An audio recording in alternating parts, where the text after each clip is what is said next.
right, Canelo Alvarez versus David Benavidez. Obviously, this fight is never going to happen. At one point, there was a chance that it was going to happen, but now that Benavidez has moved up to cruiserweight and Canelo is basically still at 168, and I don't think he's going to move up to 175 or even obviously cruiserweight.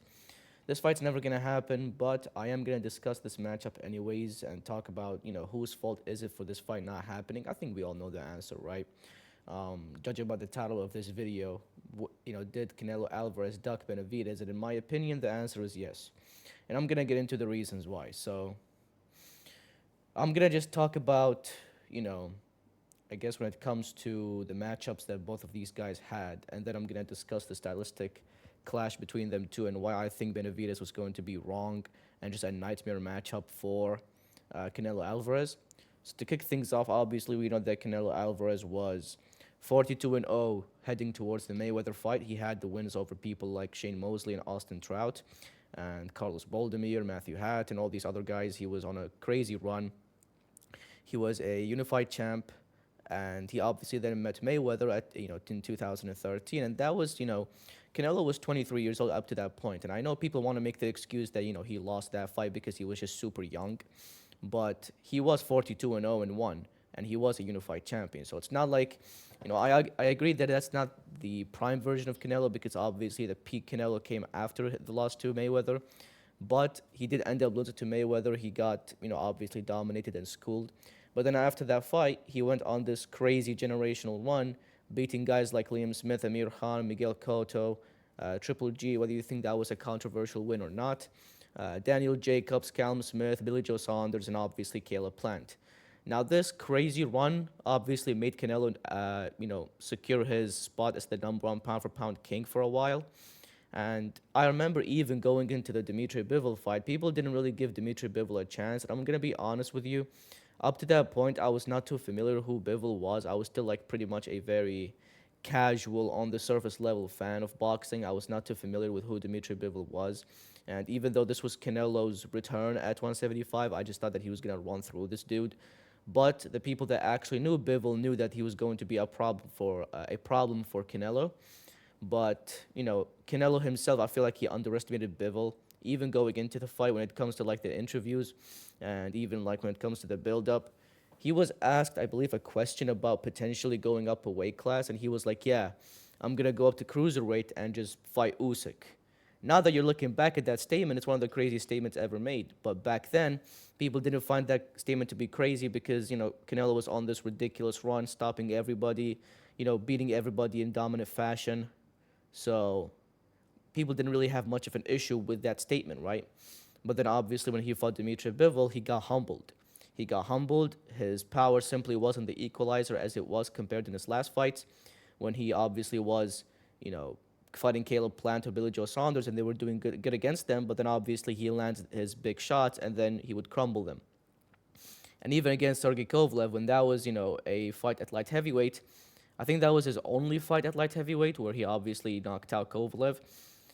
Kovalev had the size advantage over him, but obviously it didn't matter because Canelo's power was too much. Canelo probably thought the same thing was going to happen to Bivol, but obviously we all know that Bivol, after that fight, he showed extreme, discipline, obviously staying to the strategy and the game plan, staying behind the jab, being educated, obviously being technically sound, and just, overall he managed to out-volume and outpace Canelo throughout the entire fight. And Canelo simply just didn't have any answers for him, right? So ever since that fight happened and he lost to Bivol, look at the wins that he had afterwards, or I guess the fights that he had afterwards. He fought Triple G, which was a washed out of his prime Triple G, and that was his retirement fight.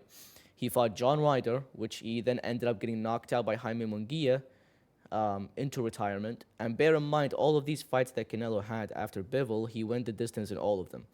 So we're talking about guys that prime Canelo, peak Canelo before he lost to Bivol would have actually ended up stopping, in my opinion. But then after he lost to Bivol, he was playing it safe. He was not taking the dangerous fights. He was, cherry-picking his opponents. Jermell Charlo, he was a 154-pounder, and he made the move up to 168. And obviously, Charlo, we saw how that fight went out. He was just trying to survive for the most of the part and ended up getting dropped. Same thing as John Ryder. They both got dropped, but they didn't get stopped. Jaime Munguia, same thing, went the distance with him, dropping him in the fight. And eventually, Jaime Munguia ended up getting knocked out by Bruno Soros, that random journeyman with like 3 knockouts. Edgar Berlanga, same thing. He dropped him in the fight, but he didn't stop him. But then ended up getting knocked out by Shiraz, who was a 160 pounder. William Skull, same thing. One of the worst fights we've seen in Canelo's career. And he didn't even drop Skull. Like, that was a complete letdown of a performance. And then obviously William Skull got knocked out by Jacob Bank. So my point is that not only did Canelo have not so good performances against those guys, but also those wins didn't really age well. None of these wins have aged well. And then obviously he had the cherry pick gone wrong of a fight against Terence Crawford, where he ended up getting schooled from beginning till the end of the fight. Now, why do I think this is an indicative towards him ducking Benavidez? Because when you look at these performances, you cannot tell me that this version of Canelo would be able to beat Benavidez. And I know some people would tell me that, but Benavidez, or Canelo has all the right to not fight Benavidez because that dude is a weight bully. When he was at 168, somehow he made 168, but on fight night he was like 190 or 200 pounds. To me, that's not really an excuse because fighters are always like that. There is no rehydration clause on these fighters. When it comes to these fights and these fighters, they can just weigh in at whatever weight they want to weigh in, as long as they can actually make the weight in the weigh-ins. So, for example, if it's at super middleweight, you have to make 168. As long as you can make 168, that's it. You can just fight at whatever. There is no rehydration clause. And if anything, when it comes to Canelo, he himself said that he was willing to move up to cruiserweight and fight Usyk. So the size, didn't really matter to him as much, right? So that cannot be an excuse that you should bring up on behalf of Canelo when he was willing to fight Usyk at cruiserweight. And when he fought people like Bivol, for example, who's also big, and obviously he fought Kovalev, who's also massive. But when it comes to David Benavidez, I know he's bigger than those guys, but it's just like, I don't think it's solely because of the size, right? Because when he fought Kovalev, people didn't really complain about the size because they knew that Kovalev was just out of his prime and stuff like that. People didn't really complain about the size of, Canelo's majority of Canelo's opponents, Callum Smith, Kovalev, Bivol.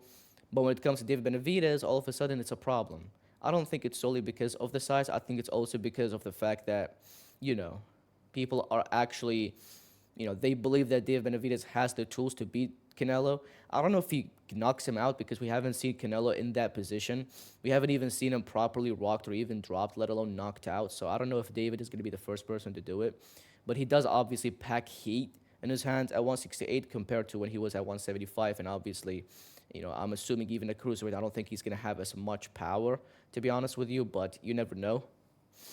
But that's the thing. That's the reason why I think Canelo just didn't fight Benavidez, because he understood that Benavidez also presented similar threats to Bivol. He has the size advantage, he has the volume, he has the technique. I think Bivol is slightly more technically sound and proficient than Benavidez. I think his jab is better, I think his IQ is higher, but Benavidez does have the size advantage, and he's also more powerful in my opinion, and he's just really aggressive and ruthless, and I feel like those traits and characteristics would have given Canelo problems, right? And, and let's look at David Benavidez's record, right? He fought, obviously, David Lemieux, Caleb Plant. That's like the only opponent that both of these guys fought, the mutual opponent that they have. He obviously stopped Demetrius Andrade. He moved out to 175, fought Vosdick, David Morrell, and Anthony Yard, right? So I think Benavidez is just entering his prime. Meanwhile, Canelo is just exiting his prime. And obviously, Canelo is 33 years old, which is like, usually that is not the age where you would end up exiting your prime, but it's the fact that Canelo has been boxing professionally for 20 years basically, right? I think he started boxing since he was like 13 professionally. So that is the reason why he's starting to show some signs of just fading away and stuff like that. That's why he's no longer the same guy that fought Caleb Plant or Billy Joe Saunders, the guy with the quick head movement, reflexes, stuff like that. He's not the same guy anymore. Even his ring cutting skills is just not up to par. Like, he couldn't even cut the ring off William Skull and do his thing. Meanwhile, he was able to do it to better opponents than William Skull. So, yeah, I don't know, man.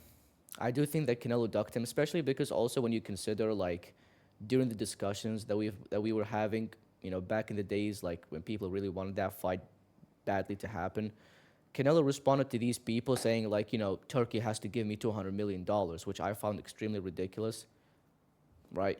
Like, he was also disregarding Benavidez as an opponent. He was telling him like, who has he fought, what world champion has he beaten, stuff like that. And with those excuses, ironically, it actually reminds me of John Jones when he was, talking about Tom Aspinall and why he doesn't want to fight him and stuff like that.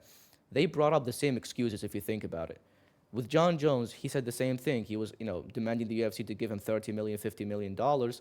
But it's even worse for John Jones because he was actually offered that money and then he declined it.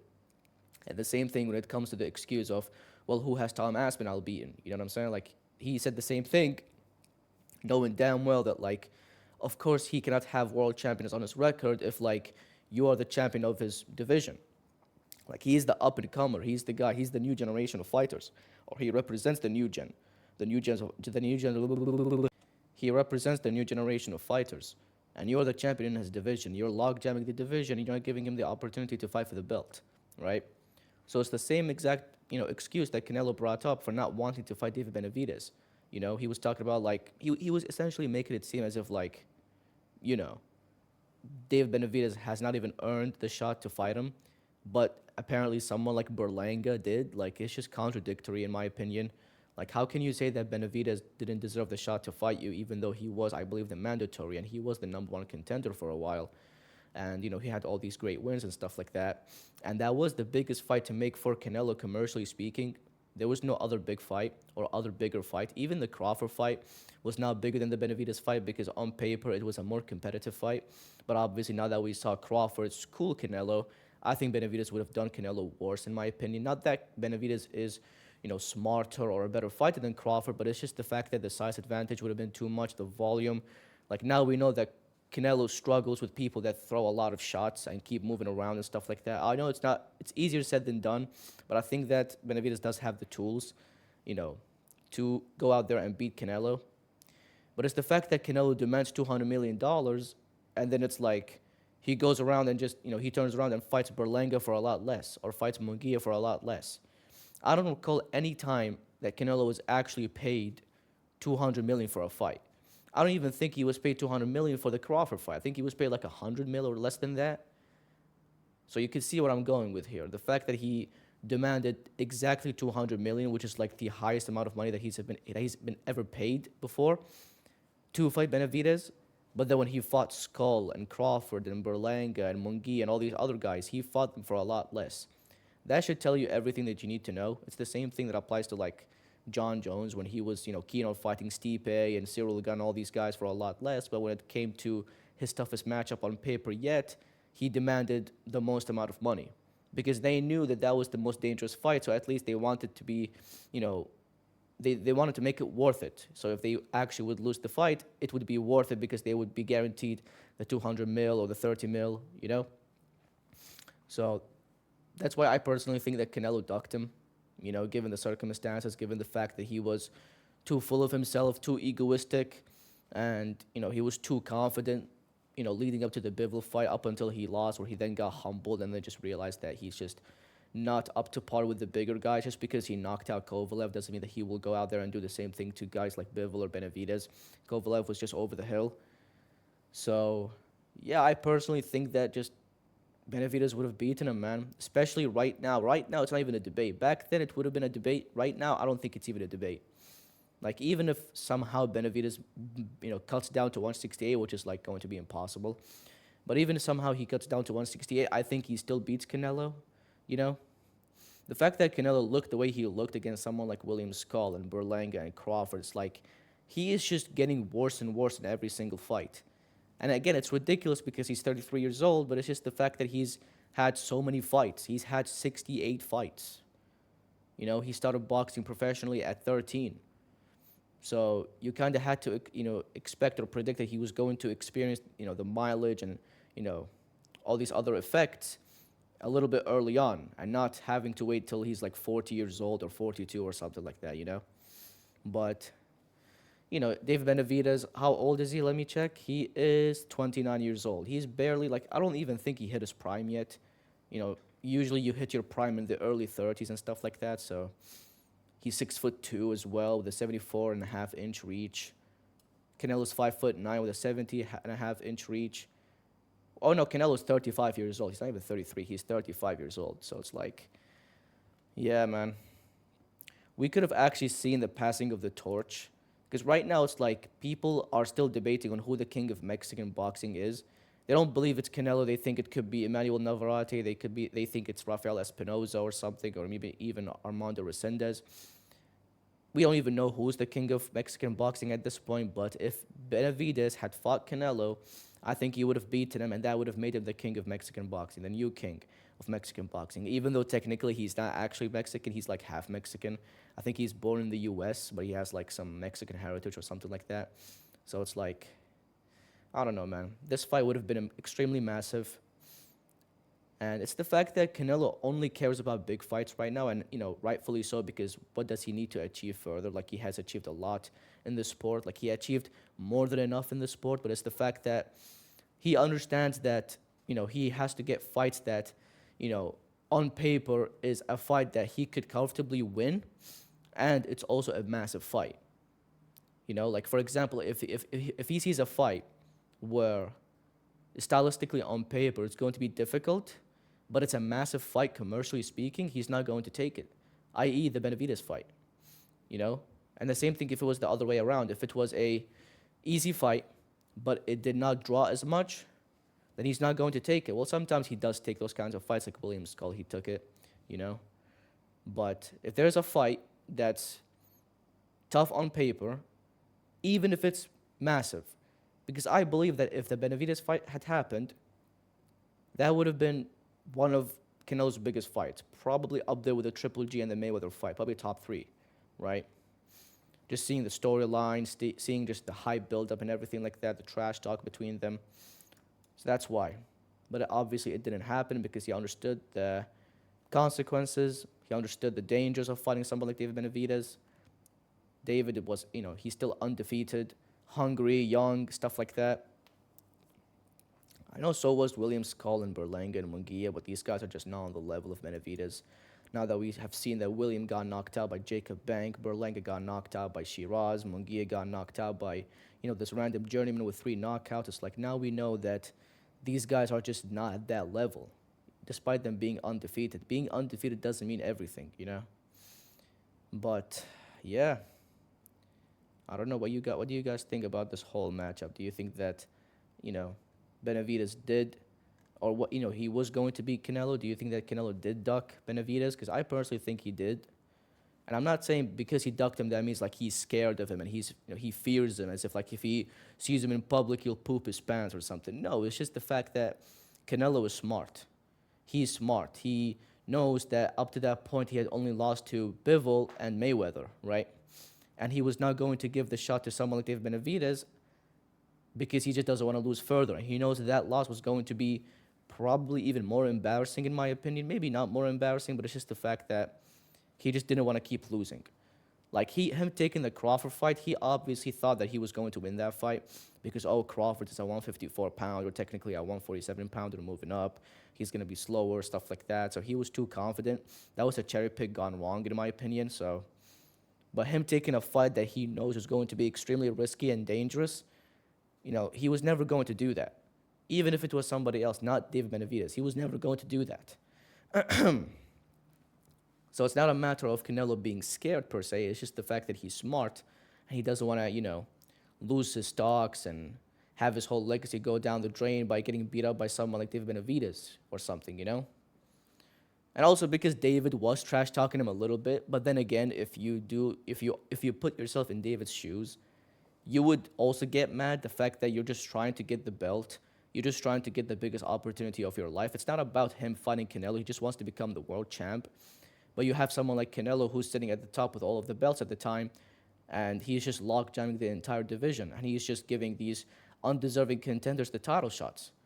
I would be pissed off too if I was David, So for anyone that's like complaining or trying to put the blame on David or, criticizing him for trash talking Canelo, it's like you have to put yourself in his shoes and you have to understand where he's coming from. Because he didn't start this trash talk. He didn't just approach Canelo saying, yeah, and he was just being arrogant and trying to get the fight in a weird, disrespectful way. If anything, that should not even be, the factor that ruins the fight, because that's trash talk. It's normal. It's boxing. If anything, Canelo should have taken that as motivation. Like, okay, this guy's trash talking me. Let's just fight and let's see who's better. But again, you should not be making any excuses. David is legit. He's not a cheater. He's not someone that's cutting, corners and stuff like that. He was just simply asking for his shot, just like everybody else. But unlike everybody else, he just didn't get his shot. And I tend to believe it's because, stylistically speaking, David would have beaten him. And seeing Canelo's recent performances, I think that proves my point even more. Let me know what you guys think in the comment section down below. If you agree, disagree,